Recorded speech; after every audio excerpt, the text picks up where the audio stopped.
जय हिंद, वंदे मातरम, भारत माता की जय।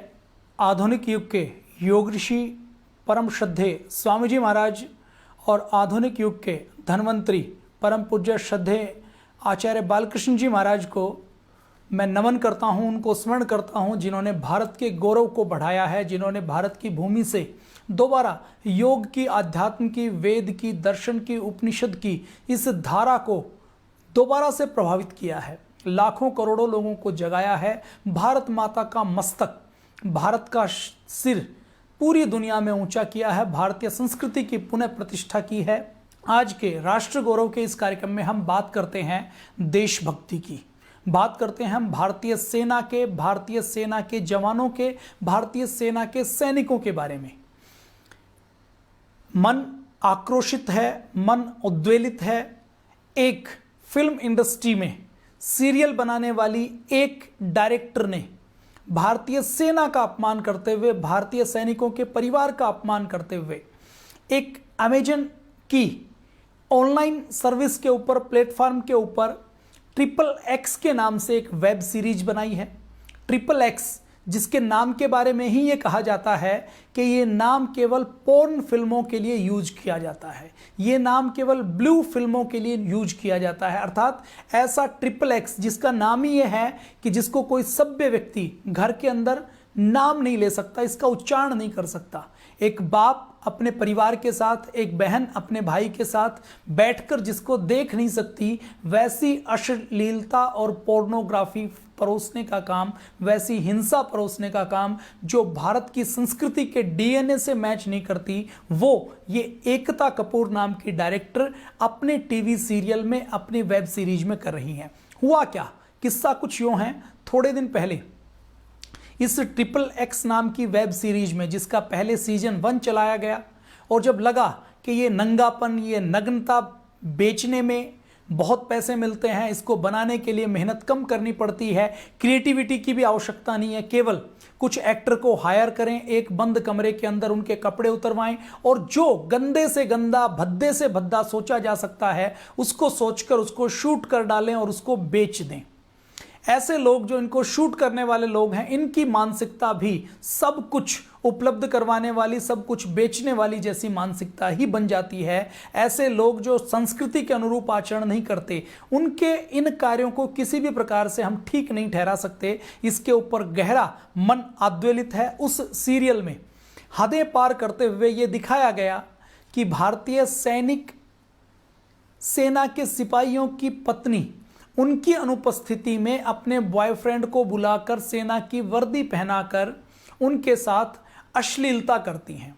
एक तरीके से ये सेना के मनोबल को तोड़ने की घटना है, पूरी सेना का मोरल डाउन करने की घटना ये है। इस घटनाक्रम में केवल भारतीय सेना का अपमान नहीं हुआ, भारतीय सेना के सैनिकों के परिवारों का अपमान नहीं हुआ, ओवरऑल भारत के लोकतंत्र के मंदिर का अपमान हुआ है, भारत के करोड़ों लोगों की भावनाओं का अपमान हुआ है। देखिए, किसी सभ्यता, किसी संस्कृति, किसी राष्ट्र को यदि नष्ट करना हो तो उसके अंदर जो दुर्जन व्यक्तियों का सम्मान करना प्रारंभ कर दीजिए।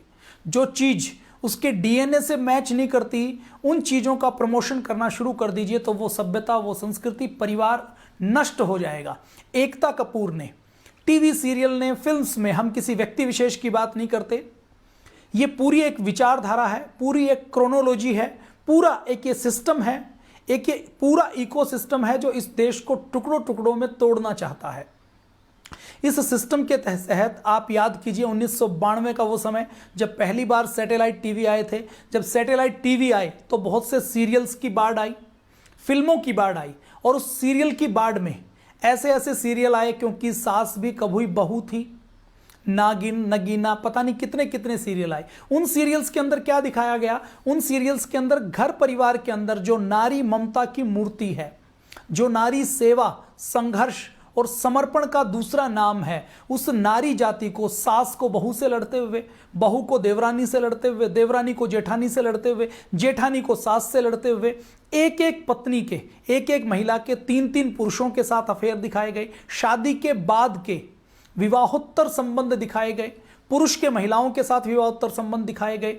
अपने घर में ही अपने देवर अपने ननद को रास्ते में हंसाने के लिए, रास्ते में फंसाने के लिए उसकी जासूसी करना, उसके लिए बाहर के व्यक्ति को सुपारी देना, ये सारी चीजें जो भारतीय दर्शन के साथ, भारत की परंपराओं के साथ मेल नहीं खाती, ये पिछले 25 सालों से लगातार परोसी जा रही हैं। और इन 25 सालों का हम डाटा देखते हैं तो इन 25 सालों में अपने देश में क्राइम बढ़ता जा रहा है। इन 25 सालों में जो रेप की घटनाएं हैं वो बढ़ती जा रही हैं। विडंबना ये है कि ये कुछ जो गैर जिम्मेदार मीडिया हाउस है, गैर जिम्मेदार टीवी चैनल हैं, गैर जिम्मेदार फिल्में हैं, गैर जिम्मेदार धारावाहिक हैं, वो निर्भया की मंदसौर के अंदर गैंग रेप की खबरें देंगे और खबरों के बीच में जब ऐड आता है तो ऐड भी सन्नी लियोनी के कंडोम का ऐड आता है। अगर अपने भारत के अंदर ये चीजें होंगी, खुलेआम होंगी, तो भारत की सभ्यता, भारत की संस्कृति बच नहीं पाएगी, भारत का गौरव बच नहीं पाएगा। फिल्मों का, सीरियल्स का समाज में कितना प्रभाव पड़ता है ये आज हम देख रहे हैं। हमारी सभ्यता, हमारी संस्कृति के ऊपर गहरा आघात नारी स्वतंत्रता के नाम पर, खुलेपन पर नाम पर, फ्रीडम ऑफ स्पीच के नाम पर डाली जा रही है। मैं एक आंकड़ा आपसे साझा करता हूं। 2012 में 24,000 रेप के केसेस दर्ज किए गए थे। 2016 आते आते वो केस हो गए 38,947। मतलब क्या है? मतलब वो केस 50% बढ़ गए। खुले तौर पर कोई नहीं कह सकता, लेकिन एक बड़े वर्ग का देश का यह मानना है कि ऐसे केसेस बढ़ने में बड़ा योगदान फिल्मों के माध्यम से, सीरियल्स के माध्यम से, मोबाइल के माध्यम से जो अश्लीलता परोसी जाती है, जो पोर्नोग्राफी परोसी जाती है, उसका एक बड़ा योगदान है। इसमें 8 साल का एक बच्चा जब हरिश्चंद्र का नाटक देखता है तो मोहनदास करमचंद गांधी बन जाता है। पूरे जीवन में संकल्प ले लेता है कि मैं कभी झूठ नहीं बोलूंगा। और आज 8 साल के बच्चे को हरिश्चंद्र का नाटक देखने को नहीं मिलता। वो 8 साल का बच्चा माँ बाप का मोबाइल गलती से उठा लेता है, मोबाइल के ऊपर, इंटरनेट के ऊपर कहीं भी टच करता है, टैप करता है, तो कोई ना कोई पोर्न साइट या पोर्न एप्लीकेशन या गेम की एप्लीकेशन खुलती है। तो हम अपने नौनिहालों को, हम अपने देश के बचपन को, देश के युवाओं को, देश की जवानी को और देश के भविष्य को ऐसे बचा नहीं पाएंगे। तो ये सारा षड्यंत्र पूरे भारत के सामने चल रहा है। षड्यंत्र सीमाओं पर चल रहा है, सीमाओं के बाहर चल रहा है। देश के अंदर टुकड़े टुकड़े करने के लिए, देश का मोरल डाउन करने के लिए, देश को खंड खंड तोड़ने के लिए लगातार टुकड़े टुकड़े गैंग, एनजीओ गैंग ये काम कर रहे हैं। और अब जो इन्होंने कार्य किया है वो भारतीय सेना के मनोबल को तोड़ने का काम किया है। भारत की सेना का मनोबल, ये रेप की, ये जो सेना के अपमान की घटना, इसमें सेना में हमारा अशोक चक्र दिखाई दे रहा है। हमारे राष्ट्रीय प्रतीक, जिन राष्ट्रीय प्रतीकों के लिए हमारा एक सैनिक हंसते हंसते बलिदान कर जाता है, उन प्रतीकों का अपमान हो रहा है। और सबसे बड़ी बात, जब हमारा एक सैनिक हमारे देश में मोर्चे पर लड़ता है तो केवल वो सैनिक नहीं लड़ता, वो सैनिक तो बंदूक लेकर बॉर्डर के ऊपर दिखाई देता है, उसके पीछे उसका पूरा परिवार लड़ता है। उसकी पत्नी, उनकी माँ, उनकी बहन, उनका पिता, उनका पूरा परिवार उनको संबल देता है कि हमारी चिंता करने की आवश्यकता नहीं है, देश की चिंता करो, भारत माता की चिंता करो। घर में जो आप जैसे, हम जैसे लोग रहते हैं वो कल्पना कर सकते हैं, घर में खेती का काम, पशु बीमार, पशु का काम करना, रिश्तेदारियों का काम करना, शादी में जाना, विवाह के छोटे भाइयों और बहनों के कार्य निपटाना, बहनों के काम निपटाना, सामाजिक जिम्मेदारियों का निर्वहन करना, घर के अंदर दूध लाने से लेकर, बच्चों की पेरेंट्स मीटिंग में जाने से लेकर, बच्चों के ट्यूशन से लेकर, बच्चों को पढ़ाने से लेकर, अड़ोसी पड़ोसी के झगड़े से लेकर, माता पिता की बीमारी से लेकर, पत्नी के गर्भवती होने की, प्रेगनेंसी में हॉस्पिटल जाने से लेकर, एक नहीं ऐसे हजारों काम होते हैं जब घर के अंदर एक पुरुष की, घर के मुखिया की आवश्यकता पड़ती है। लेकिन इन सारी जिम्मेदारियों को निभाने का काम उस बॉर्डर के ऊपर लड़ रहे सैनिक की उपस्थिति में उसकी पत्नी निभाती है। और यदि उस पत्नी का अपमान होता है, उस सैनिक के परिवार का अपमान होता है, तो यह केवल एक सैनिक का अपमान नहीं है, सेना का अपमान नहीं है, राष्ट्र का अपमान है। इससे राष्ट्र का मनोबल नीचे गिरता है। देखिए, मिलिट्री साइंस, मिलिट्री साइकोलॉजी, सैन्य विज्ञान और सैन्य मनोविज्ञान ये कहता है कि युद्ध जितने भी होते हैं, उन युद्धों के मोर्चे पर सैनिक नहीं लड़ता, केवल हथियारों से लड़ाई नहीं होती, केवल संख्या के बल पर युद्ध जीता नहीं जाता, केवल किस सेना के पास कौन सी तकनीक है, कौन सी टेक्नोलॉजी है, इसके आधार पर भी विजय नहीं होती। युद्ध में विजय होती है मनोबल के आधार पर।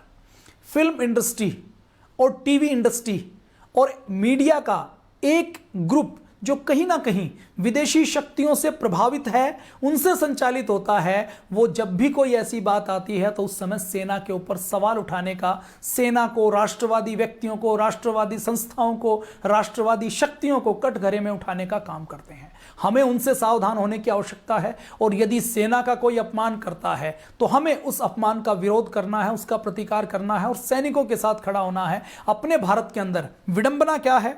अपने भारत के अंदर विडंबना यह है कि अपने भारत के अंदर जब हमारी परंपराओं का, हमारी मान्यताओं का कोई अपमान करता है तो हम उसको सहजता से स्वीकार कर लेते हैं। हमारे अंदर एक हिंदू फोबिक नाम की बीमारी हो गई है। हम अपने हिंदू समाज के अंदर, अपने भारतीय समाज के अंदर, हमारी वैदिक सनातन परंपराओं के अंदर जब कोई कमी निकालता है तो हम मौन होकर उसका समर्थन करते हैं। वो कमी नहीं भी है तो भी हम खुलेपन के नाम पर, बुद्धिजीवी होने के नाम पर, सेक्युलर होने के नाम पर उसके साथ खड़े हो जाते हैं। फिल्मों में जब गहने पहनकर, जेवर पहनकर बड़े बड़े मकान दिखाई दिए जाते हैं, जब बड़े बड़े घर दिखाई देते हैं, एसी दिखाई देते हैं, गाड़ियां दिखाई देते हैं, सुख संसाधन दिखाई देते हैं, तो हमारे देश में रिश्ते तोड़े गए इसी टीवी और सीरियल ने। परिवार, जो ज्वाइंट फैमिली, जो संयुक्त परिवार हमारे देश की एक बड़ी ताकत है। हमारे देश की बड़ी ताकत क्या है? हमारे देश की इकोनॉमी डाउन हो जाए तो भी हमारे देश के लोग भूखे नहीं मर सकते। क्यों? क्योंकि ज्वाइंट फैमिली है। ज्वाइंट फैमिली है। एक व्यक्ति यदि बेरोजगार हो भी गया तो पिता उसको खिला देगा, बड़ा भाई खिला देगा, छोटा भाई खिला देगा। घर में कोई बीमार हो गया तो घर का सिस्टम चरमराता नहीं है, चलते फिरते हुए उस बीमार व्यक्ति को संभालने का काम हो जाता है। घर में बच्चे हैं तो बच्चों को संस्कार देना है, तो दादाजी के पास, दादी जी के पास समय है तो वो उनको परंपराओं का, नैतिकता का, मोरल स्टोरीज के माध्यम से, हमारी पूजा पाठ की पद्धतियों से लाकर बड़े बूढ़ों का कैसे सम्मान करना है, एक दूसरे की रिस्पेक्ट कैसे करनी है, और खेल खेल में जीव जंतुओं के प्रति दया कैसे रखनी है, भारत माता का सम्मान कैसे करना है, धरती माता का सम्मान कैसे करना है, हमारी अनपढ़ दादी, नानी, दादा, नाना खेल खेल में उसको सिखा देते थे। उस संयुक्त परिवार को तोड़ने का काम ये टीवी सीरियल कर रहे हैं। भौतिकतावादी, जब कोई महिला टीवी के अंदर ड्रेस देखती है, साड़ी देखती है, गहने देखती है, एसी देखती है, फ्रिज देखती है, नए नए आधुनिक बंगले देखती है, तो उसको ये लगता है कि मेरे पास भी ये होना चाहिए, मैं भी अपनी सास के साथ, ननद के साथ नहीं रहूंगी। और एक दूसरे से साजिश षड्यंत्र करते हुए पूरे परिवार में, जो परिवार की मजबूती संबंधों के आपसी विश्वास में होती है, उस विश्वास के अंदर दीमक लगाने का काम ये टीवी सीरियल और फिल्म निर्माता कर रहे हैं। तो अपने समाज को तोड़ रहे हैं, समाज की मर्यादाओं को तार तार कर रहे हैं, हिंसा बढ़ा रहे हैं, क्राइम बढ़ा रहे हैं, रेप बढ़ा रहे हैं और सेना को तोड़ने का काम कर रहे हैं। सेना को तोड़ने का काम टीवी सीरियल्स कर रहे हैं। मीडिया का एक हिस्सा ऐसा जो सेना को रेपिस्ट कहता है। अपने भारत के अंदर यह विडंबना है कि अपने भारत के अंदर यदि कोई व्यक्ति खुलकर सेना की आलोचना करता है, हमारे सेना अध्यक्ष की आलोचना करता है, सैनिकों की आलोचना करता है, हमारे देश में ऐसे कुछ वामपंथी विचारधारा के युवा हैं जो जेएनयू में पिछले 12 साल से 15 साल से पढ़ाई कर रहे हैं, उनको एक लॉबी है जो प्रमोट करने का काम करती है और वो खुलेआम ये नारे लगाते हैं, ये कहते हैं कि भारतीय सेना तो रेपिस्ट है, भारतीय सेना बलात्कार करती है, मानवाधिकार के नाम पर सैनिकों को तंग किया जाता है, सैनिकों के ऊपर केस चलाए जाते हैं। और तो और हमारे देश में जो राजनेता हैं, जो पॉलिटिक्स करते हैं, जो संविधान की शपथ लेकर किसी पद के ऊपर बैठते हैं, चुनाव लड़ते हैं, चुनाव लड़ने के बाद मिनिस्टर बनते हैं, उसमें से मैं एक एग्जाम्पल आपके सामने देना चाहूंगा और मुझे बड़ा दुख है। दिल्ली में, दिल्ली की मुख्यमंत्री रही, उस मुख्यमंत्री के परिवार से एक व्यक्ति हमारे भारतीय सेना, लोकतंत्र के संविधान के अनुसार चलने वाली भारतीय सेना, भारतीय सेना जो दुनिया की सबसे अनुशासित सेना है, भारतीय सेना जो राजनीति में पार्टिसिपेट नहीं करती, भारतीय सेना जिसके अंदर अनुशासन और मानवीयता बहुत उच्च दर्जे का है, जिसके ऊपर, जिसने कभी भी कोई अमानवीय काम नहीं किया, उस सेना के बारे में, उस सेना के सेनापति के बारे में एक नेता कहता है कि सेना अध्यक्ष तो गली के गुंडे हैं। और दुख इस बात का नहीं कि उसने कह दिया, दुख इस बात का है कि यह कहने के बाद भी उनकी पार्टी उनके ऊपर कोई कार्रवाई नहीं करती। एक पार्टी जिसने 70 सालों तक इस देश के ऊपर राज किया, उस पार्टी के एक युवा को यदि उनका जिला अध्यक्ष ये कह देता है कि उसके अंदर योग्यता नहीं है, उसके अंदर कोई काबिलियत नहीं है, तो उस जिला अध्यक्ष को 2 घंटे के अंदर हटा दिया जाता है। लेकिन एक सेना अध्यक्ष के ऊपर यदि कोई आरोप लगाया जाता है तो उसके ऊपर कोई कार्रवाई नहीं की जाती। ये दुख की बात है, ये बड़े शर्म की बात है, ये अपमान की बात है। कश्मीर में आज भारतीय सेना के साथ क्या हो रहा है? भारतीय सेना, भारतीय सीआरपीएफ के वाहन, उनकी बख्तरबंद जीप, उनके ट्रक जब किसी इलाके से गुजरते हैं तो पत्थरबाज उनको घेर लेते हैं। उनके हाथ में AK-47 है, उनके पास गन है, उनके पास रिवॉल्वर है, उनके पास हथगोले हैं, उनके पास रॉकेट लॉन्चर हैं, उनके पास हैंड ग्रेनेड है, लेकिन इतना होने के बाद भी वो उसको फेंकते नहीं है। AK-47 है, कोई विरोधी आकर उसकी बैरल पकड़ लेता है, हमारे सैनिकों के ऊपर पत्थर बरसाए जाते हैं, हमारी सेना की गाड़ियों को पत्थर लगाकर, बैरियर लगाकर, पेड़ काटकर, ड्रम लगाकर रास्ते से जाते हुए जबरदस्ती रोक लिया जाता है। लोग घेर कर चारों ओर से बख्तरबंद फौलाद के सरिये लगाई हुई गाड़ी को लोग हिलाते हैं, उसको पलट देते हैं, सैनिकों की मॉब लिंचिंग करने की कोशिश करते हैं। और दुख की बात यह है कि हमारे देश में एक बड़ा वर्ग ऐसा है जो सैनिकों की मानवाधिकार की चिंता नहीं करता, जो पत्थरबाजों के, अलगाववादियों के, आतंकवादियों के, उग्रवादियों के मानवाधिकार की चर्चा करता है। कश्मीर में ये घटनाक्रम होते हैं। शोपियां में 2-3 साल पहले एक घटनाक्रम हुआ। हमारा एक ट्रक जा रहा था, ट्रक के अंदर हमारे 50 फौजी भाई थे। ट्रक को चारों ओर से पत्थरबाजों ने घेर लिया, पत्थरबाजों ने खूब पत्थरबाजी की। ट्रक के अंदर जवानों को जब ये लगा कि यहां से निकलना बहुत आवश्यक है, निकले नहीं तो ये मॉब लिंचिंग कर देंगे, और यदि हमने गोली चलाई तो गोली चलाने के बाद भी हमारे देश के नागरिक माने जाएंगे। सेना का विजन देखिए कि सेना उन पत्थरबाजों के अंदर भी कोई आतंकवादी को या किसी दुश्मन को नहीं देखती, वो ये मानती है कि हमारे देश के नागरिक हैं जो भटक गए हैं, इनको समझाने की आवश्यकता है। सेना ने अभी पिछले दिनों कश्मीर में एक ऑपरेशन किया, आतंकवादी को घेरा हुआ था, तो आतंकवादी को गोली नहीं मारी, आतंकवादी के माता पिता को बुलाया और उनसे कहलवाया कि ये सरेंडर कर दे और अपने आप को सरेंडर कर दे तो हम इनको मारेंगे नहीं, ये सहयोग करे, देश का अच्छा नागरिक बने, और आतंकवादियों के बारे में सूचना की। तो माँ बाप की बात भी उसने नहीं मारी। तो उसके बाद जब कोई रास्ता नहीं बचा तो फिर आमने सामने की लड़ाई में वो आतंकवादी मारा गया। तो भारतीय सेना कितनी जिम्मेदार है कि हमारा एक सैनिक, अंतिम सैनिक भी ट्रिगर का बटन नहीं दबाता। क्यों? क्योंकि उसको पता है कि मैंने ट्रिगर का बटन दबाया तो सेना का अनुशासन भंग होगा।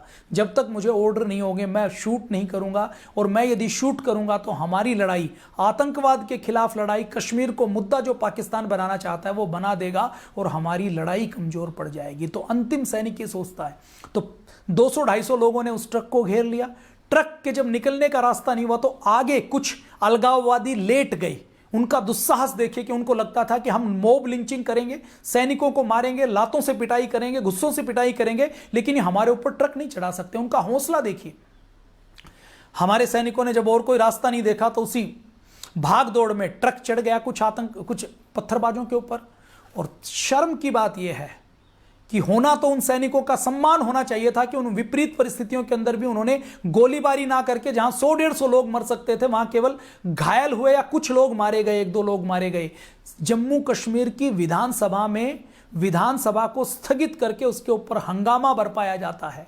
जम्मू कश्मीर की एक पार्टी को छोड़कर, एक राष्ट्रवादी पार्टी को छोड़कर उसकी सारी पार्टियां सेना के समर्थन में नहीं, सेना के विरोध में खड़ी हो जाती हैं। सैनिकों को गिरफ्तार करके उनको जेल में डालने की बात करती है। इससे अधिक इस देश की विडंबना कुछ हो नहीं सकती। दूसरा, मैं और केस आपके सामने रखता हूं। मेजर गोगोई का नाम आपने सुना होगा। मेजर गोगोई एक बार आतंकवादियों के विरुद्ध एक ऑपरेशन कर रहे थे। ऑपरेशन करते करते उनका 8-10 लोगों की टीम थी। उनकी टीम को पत्थरबाजों ने घेर लिया और ऐसा लगता था कि वो उनकी लिंचिंग करके मानेंगे। उनको घेर कर, उनको पत्थर मार मार के उनको मारेंगे। तो उन्होंने, देखिए, सैन्य मनोविज्ञान में, मिलिट्री साइंस में यह पढ़ाया जाता है कि यदि कहीं उलझ जाएं और उलझ कर यदि बचने की स्थिति नहीं हो तो किसी भी चीज को ढाल बनाकर बचा जा सकता है। तो उन्होंने उनमें से ही एक पत्थरबाज को अपना ढाल बना लिया, अपनी जीप के बोनट से बांध दिया और शांतिपूर्ण ढंग से अपनी टीम को बचाकर ले आए। कोई गोलीकांड नहीं हुआ, कोई किसी की जान नहीं गई। और उसको लाने के बाद फिर उसको पत्थरबाज को भी छोड़ दिया। विडंबना देखिए, इस देश में जहां मेजर गोगोई की प्रशंसा होनी चाहिए थी, एक हिस्सा मीडिया का, एक हिस्सा बुद्धिजीवियों का ऐसा था जो मेजर गोगोई के ऊपर कार्रवाई करने की बात करी थी। क्यों? उनका कहना यह था कि यदि पत्थरबाजों ने घेर लिया तो सेना के सैनिक को राइफल होते हुए भी उनके पत्थर खाने चाहिए। मैं श्रीनगर के मिलिट्री हॉस्पिटल की बात करता हूं।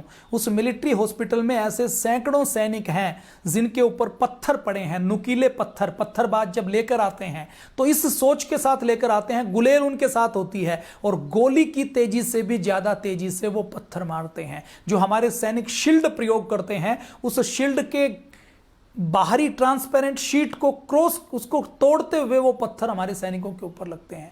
बहुत से हमारे सैनिक हैं जिन्होंने अपनी आंखें इन पत्थरबाजी में गंवा दी, अपनी जान गंवा दी। लेकिन उन सैनिकों के लिए जो लोकतंत्र की रक्षा कर रहे हैं, जो संविधान की रक्षा कर रहे हैं, जो पूर्ण अनुशासित भाव से अपने भारत माता की आंचल की रक्षा के लिए अपने परिवार से हजारों किलोमीटर दूर कड़कड़ाती हुई ठंड में, तपते हुए रेगिस्तान में खड़े होकर एक तपस्या कर रहे हैं, उनका साथ देने की जगह हमारे यहाँ लिबरल लोबी उनके साथ खड़े हो जाते हैं कि यदि वो पैलेट गन का प्रयोग करेंगे तो उनका हम विरोध करेंगे, उनका समर्थन नहीं करेंगे। तो अपने देश के अंदर हमें इस आत्मग्लानि के भाव से निकलना है, राष्ट्र गौरव का भाव लाना है और एक एक व्यक्ति के मन में यह समझाना है कि यदि कोई भारत माता के आंचल की रक्षा के लिए खड़ा हुआ है, भारत माता की आंचल की रक्षा के लिए लड़ रहा है, तो हम सबको उसका साथ देना है, हम सबको अपनी सेना के साथ खड़े होना है। तो ये पत्थरबाज करते क्या है? पत्थरबाज पत्थर बरसाते हैं। और 3-4 साल पहले सेना ने एक निर्णय लिया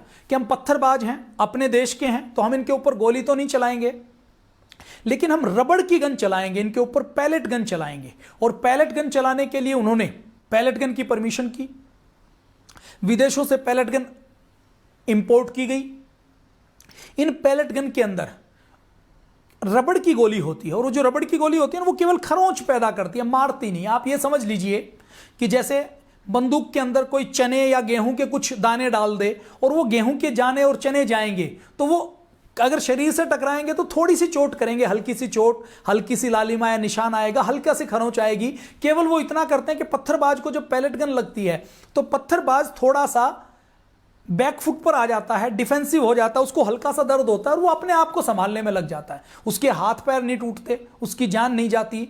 लेकिन इस पैलेट गन के प्रयोग करने के बाद भी मानवाधिकार आयोग के एनजीओ गैंग ने, मानवाधिकार के नाम पर रोटियां सेकने वाले गैंग ने और उसके साथ लिबरल लोबी ने, असुर गैंग ने, टुकड़े टुकड़े गैंग ने उनको इतना मुद्दा बनाया कि सेना को पैलेट गन का प्रयोग करने वाला अपना आदेश वापस लेना पड़ा।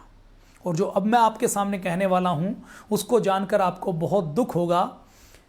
अपने देश में हमारे एक बीएसएफ के रिटायर्ड आईजी हुए हैं, उन्होंने एक बार एक बयान दिया। उन्होंने ये कहा कि पूरी दुनिया में किस देश में, आप बता दीजिए, मुझे कोई एग्जाम्पल दे दीजिए कि कौन सा ऐसा देश है जिस देश में सैनिकों के ऊपर पत्थर पड़ते हो। आगे वो कहते हैं कि यदि अपने भारत में किसी नेता के ऊपर कोई जूता फेंके, कोई अंडा फेंके, कोई कागज फेंके, कागज का गोला बनाकर भी फेंके तो उसको तुरंत गिरफ्तार कर लिया जाता है। शाही फेंके तो गिरफ्तार कर लिया जाता है, उसके ऊपर मुकदमा चलाया जाता है। लेकिन यह भारत की विडंबना है कि भारत के अंदर यदि आप सेना के ऊपर पत्थर फेंकते हैं, सुरक्षा बलों के ऊपर पत्थर फेंकते हैं, उनको पत्थर मारते हैं, तो जो संविधान की रक्षा कर रहे हैं, जो अपनी ड्यूटी कर रहे हैं, तो यहां पर पत्थर मारने वालों को गिरफ्तार नहीं किया जाता, बल्कि सेना के जवान को गिरफ्तार किया जाता है। वो सवाल करते हैं पूरे देश के सामने,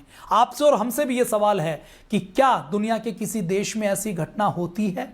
क्या दुनिया के किसी देश में ऐसी घटना हो सकती है? नहीं हो सकती। ये हमारे देश के अंदर हमें दबाव बनाकर ये काम करना है, अपनी सेना के साथ खड़ा होना है और अपनी सेना को बचाना है। दूसरे देशों की बात करें तो दूसरे देशों में नियम क्या है? दूसरे देशों में, इजराइल में, यदि कोई व्यक्ति सेना के जवानों के ऊपर पत्थर बरसाता है तो उसको शूट एट साइट का आदेश है, देखते ही गोली मारने का आदेश है। और केवल पत्थरबाज को गोली नहीं मारी जाती, पत्थरबाज के घर के ऊपर बुलडोजर चला दिया जाता है, कंक्रीट भर दी जाती है, उसके घर के परिवार के सदस्यों के सारे सिविल राइट्स छीन लिए जाते हैं। उनको ना वोट का अधिकार दिया जाता, ना उनको देश में किसी भी प्रकार के दूसरे अधिकार दिए जाते। रूस में पत्थर कोई मारता है तो उस पत्थरबाज के ऊपर आजीवन कारावास दिया जाता है। अमेरिका में पत्थरबाजों को आजीवन कारावास दिया जाता है। और यदि कोई व्यक्ति पत्थर खुद नहीं मारता, किसी ग्रुप में भी शामिल है, तो उस व्यक्ति को भी पत्थरबाजी के ही आरोप में गिरफ्तार करके उसके ऊपर कार्रवाई की जाती है। चीन के अंदर कोई पत्थरबाजी करता है तो उसको पूरे जीवन के लिए 4 बाई 4 फीट के कंक्रीट के बॉक्स में बंद कर दिया जाता है और मरने के लिए छोड़ दिया जाता है। और केवल 100 में से एक व्यक्ति के साथ ऐसा होता है, 99 व्यक्तियों को तो सेना के ऊपर पत्थर मारने की बात छोड़ दीजिए, सेना के ऊपर उंगली भी दिखाते हैं, घूर के देखते हैं कि घर के अंदर मोहल्ले में सेना के विरुद्ध कोई एक बात कह दी। अपने भारत में तो ऐसे युवा हैं जिनको लोग टीवी पर दिखाते हैं, उनके बारे में जो सेना को गाली देते रहते हैं, सेना अध्यक्ष को गाली देते हैं, संसद को गाली देते हैं, प्रधानमंत्री की आलोचना करते हैं। चीन में यदि कोई सेना के बारे में एक शब्द कह दे तो उसको इलिमिनेट करवा दिया जाता है। इलिमिनेट करवाने का मतलब है उसको गायब कर दिया जाता है और उसका पता भी नहीं लगता। बातें बहुत सी हैं और बातें शेष हैं, बाकी बातें हम कल के एपिसोड में करेंगे। सेना के अपमान से हमें देश को बचाना है, राष्ट्र के गौरव को बढ़ाना है। कल शाम को हम 7:30 बजे फिर मिलते हैं और अलग अलग देशों में पत्थरबाजों के साथ क्या सलूक किया जाता है, भारतीय सेना की ताकत क्या है, भारतीय सेना क्या है, भारतीय सेना ने कितने युद्ध लड़े हैं और हमारा और आपका दायित्व क्या बनता है, इसकी बातचीत हम कल के एपिसोड में करेंगे। जय हिंद, वंदे मातरम, भारत माता की जय।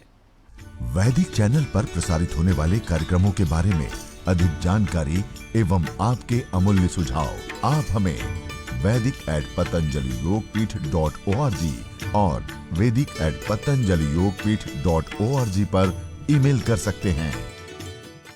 गर्दन का दर्द, कंधों का दर्द, कमर का दर्द, घुटनों का दर्द, सब होंगे छू मंतर।